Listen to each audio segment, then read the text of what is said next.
Hey everybody, it's Jason Blaha here. Once again, it's time for my client Gustov's vlog. I apologize, the bench press isn't in here. I had a little bit of problem with the footage. The file, my editing software didn't like it. It was really blurry.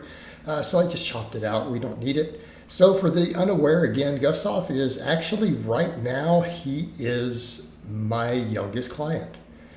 He's my youngest client. So, and I want people to remember at this point, I would say approximately a third of my clients are in their 20s. Most of my clients are over 30. Okay, just an FYI disclaimer.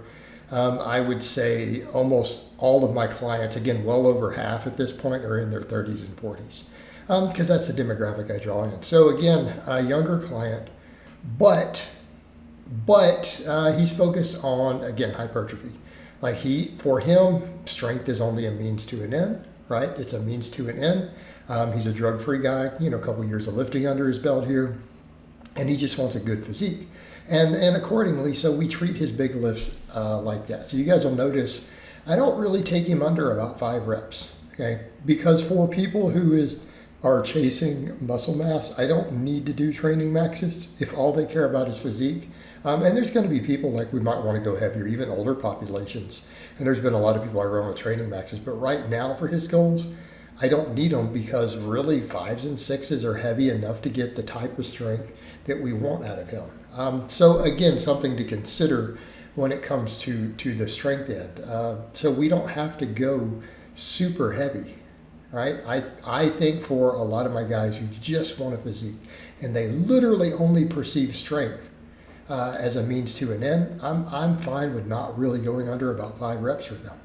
Right? They're not in pursuit of athletic stuff. They're not in pursuit of massive lifts. Now, keep in mind, someone gets really big from muscle with still moderately heavy reps like that. They're still going to be strong, right? They're still going to be strong.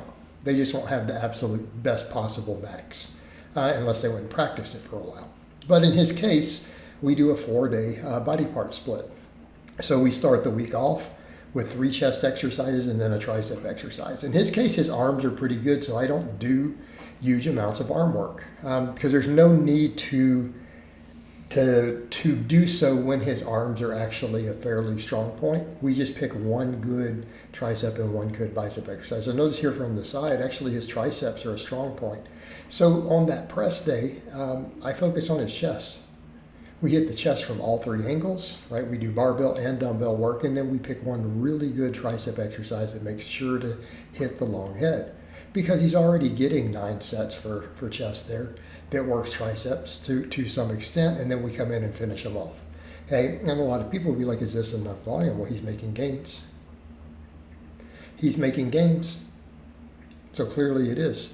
All right, so then his pull day, the same sort of thing. I spend most of our time on his back.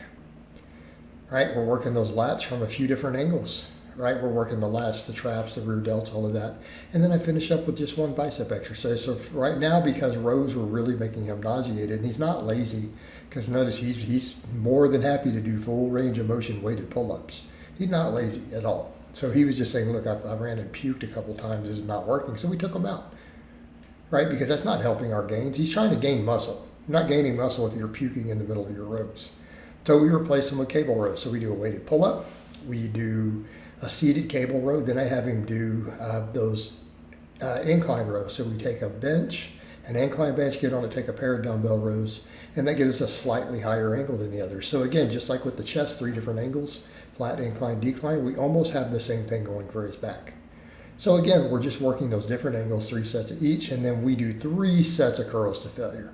And he goes hard on the curls. And again, with the other stuff, the 3 sets of curls to failure is sufficient with the other compounds for a lifter who his arms are one of his better body parts. It's just where he's built a little better already. So we just train balanced.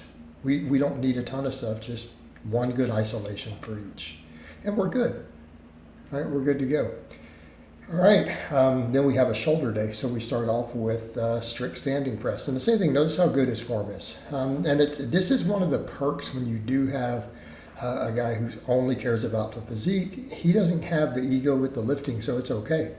He'll use good form on everything, and we do a lot of reps, and it's because he only cares about building the muscle. So we just focus on progressive overload with good form. He'll get stronger, but he doesn't seem to have an ego tied to the lifting, so that's a good thing. We can use nice strict form. So we do standing overhead press, then he does an upright row, right? We do an upright row. And again, this has a tiny little amount of body English, but it's very, very little. Pretty strict. Same thing, his laterals, nice and strict, nice and controlled. It's what I want to see from him. So we end up doing 4 shoulder exercises. So again, we end up with three chest exercises and 3 back, and then the arm stuff on the other. For shoulders, because again, drug-free guy, he's expressed that pretty much his goals are to just get the most impressive physique and the most muscle that he can completely drug-free. Like he's like, I have no intention of ever using anything, so let's see how far I can go. And I'd say already, given the young age and training experience, he's actually making pretty good progress. He's got a good head on his shoulders for it. He's willing to put in the work. So I think he's going to go pretty far. I think he's going to do really well, right? Even for those goals. Obviously, his goal is not to go compete in open bodybuilding or anything. But he's like, right now, he's like, I just want to see how far my body will go. I just want to see how much muscle I can gain, while staying at a healthy, lean body fat. He may want to cut down a lot leaner later because, again, that is he wants a good physique. So this is how we build that good physique, right? So we do 4 different shoulder exercises on that day. We do that strict press, we do an upright row, we do laterals, and then we do rear delts. So again, we've hit every angle of the shoulders between the 2 compounds and then the 2 isolation movements. Then I threw in his hanging leg raises. All right, squats, he's improved the squats. I've been talking to him about getting tighter, getting those elbows down, not chicken winging it. We do a high bar squat because, again, his concern here is gaining muscle. Now, I'd still like him to get a little deeper here, but that's my only real criticism here. It's gotten a little bit better. Keeping in mind, though, with the high bar, narrower stance, that's still a really deep knee angle. Now, would we want it a hair deeper? Sure. But it's not bad. And we are seeing progress here. So, again, we do 3 sets of squats. And these, I'm trying to keep his squats in about the 4 to 8 rep range. Ideally, it's right about where I want to keep him. I don't really want to go under about 5 if we can avoid it. But I don't want us going over about 8 because, again, we can save that rep work for the other stuff. Now, the deadlift, he does get like 5 reps.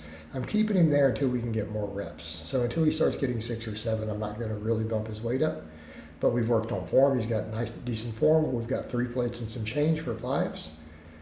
So again, pretty good base for a guy who just cares about size and at his experience level. And over time, we'll just want to bring that deadlift up. And yes, I do like the deadlift as a hypertrophy exercise. I don't care what anyone says, it works. And plenty of the greatest bodybuilders of all times have had strong deadlifts. So again, but notice that we need it for that thickness because he's got a decently wide back now. His V-taper is actually reasonable. I've seen it so far. We've done some progress pics. But we do want that thickness, so we need those rows, we need those deadlifts. Then, of course, he does leg presses, and I have him do leg curls here. All right, we do leg presses and then leg curls. And now this coming week, he's going to have to do kind of a much shorter week. He's got busy. He's like, can I take the week off? I'm like, no. We come in, we're going to do 2 exercises at least 3 days.